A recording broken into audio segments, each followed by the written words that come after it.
Thank you so much, Robbie, for your powerful words. Truly from the heart. Thank you so much. Thank you, Sue, for inviting me to be here tonight to share a little bit of my own story and my people's story with you, the Hazara people of Afghanistan. But let me first start with acknowledging the land on which we meet here tonight, the original people of the land, and pay my respects to their elders, past, present, and those yet to emerge. I acknowledge that this land was, is, and will always be Aboriginal land.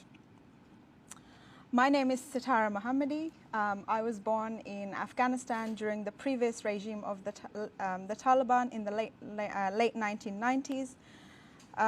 And unfortunately, my own brother became a victim of the genocide that the Taliban were inflicting upon my people in the late 1990s.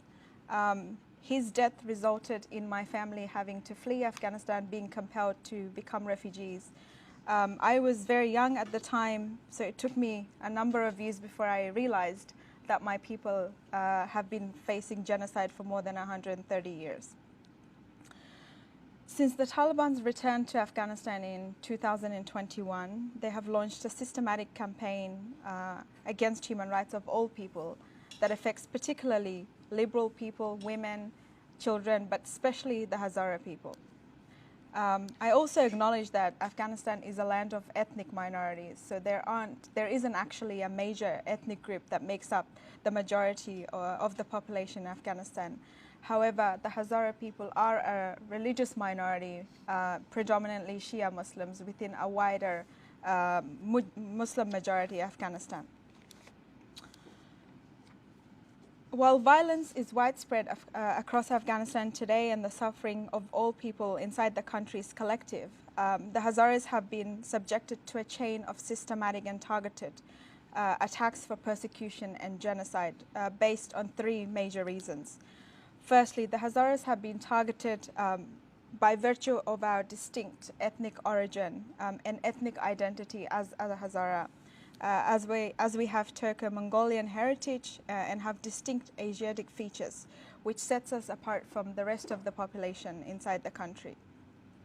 There is a Taliban saying about our people which goes that Tajiks, which is the other ethnic groups, the other minority ethnic groups within Afghanistan, that Tajiks should go to Tajikistan, which is a neighboring country bordering Afghanistan.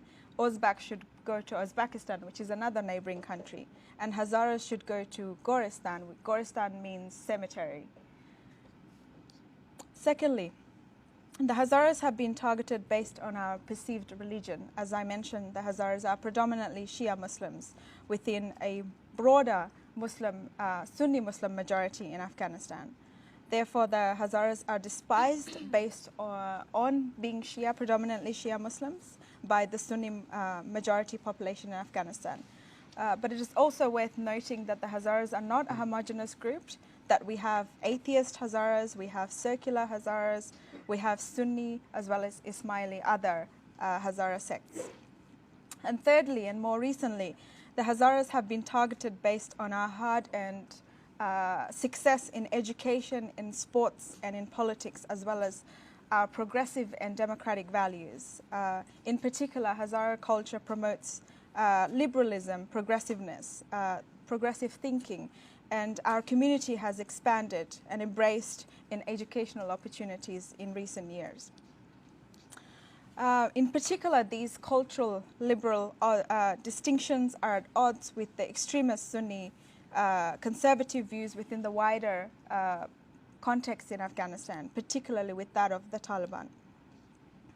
The Hazara people make up roughly 25 to 30% of the total population of Afghanistan, making the Hazaras one of the largest ethnic groups in Afghanistan, despite Afghanistan not having a majority ethnic group, and one of the largest refugee groups in the world today. For over a century, I mentioned, the Hazaras have been victims of genocide in Afghanistan.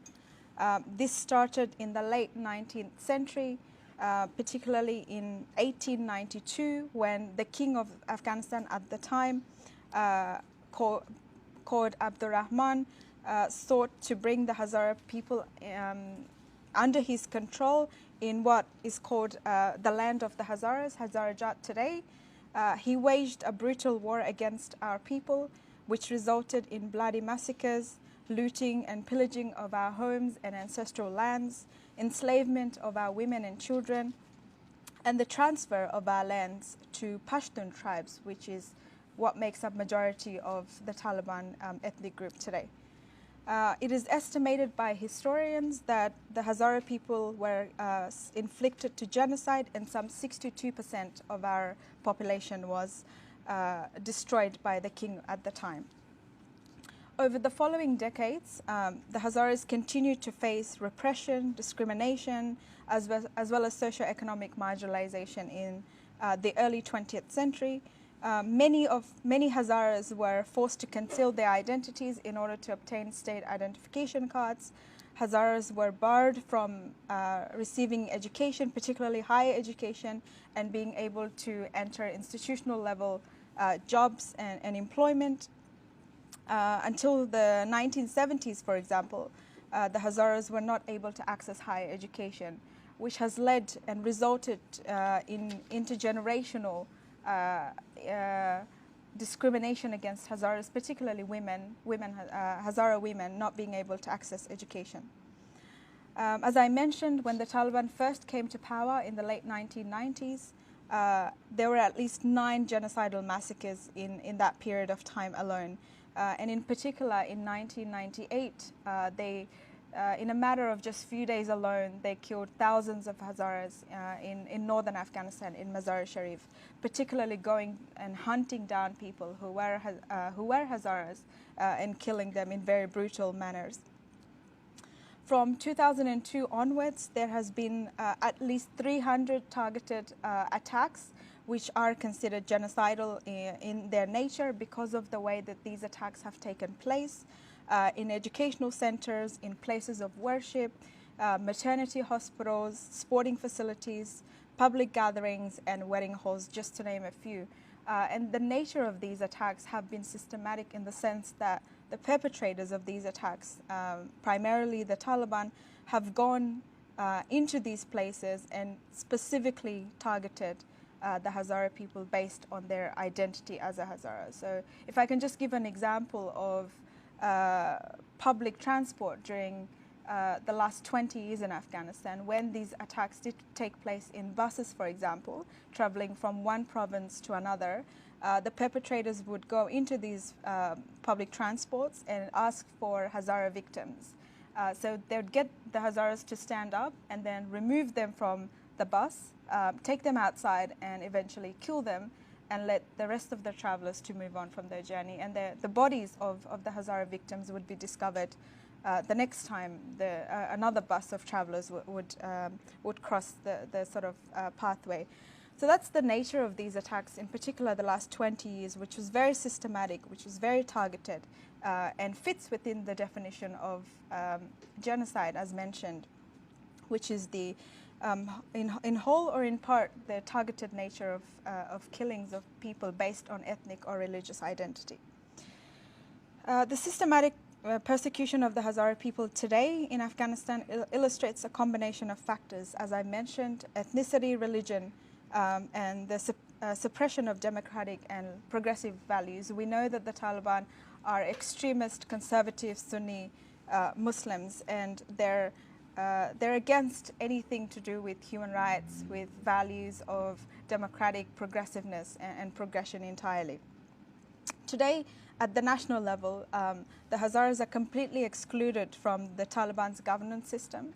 The systematic and structural discrimination against the Hazara people at the micro and local level is deeply concerning, because we know that millions of people inside Afghanistan are Hazaras. The Taliban has also been explicitly diverting international aid, which is sent by the government of Australia and many others around the world through international organizations like the UN, to support their supporters in other areas, and they're diverting that aid that's meant for marginalized communities like the Hazara people.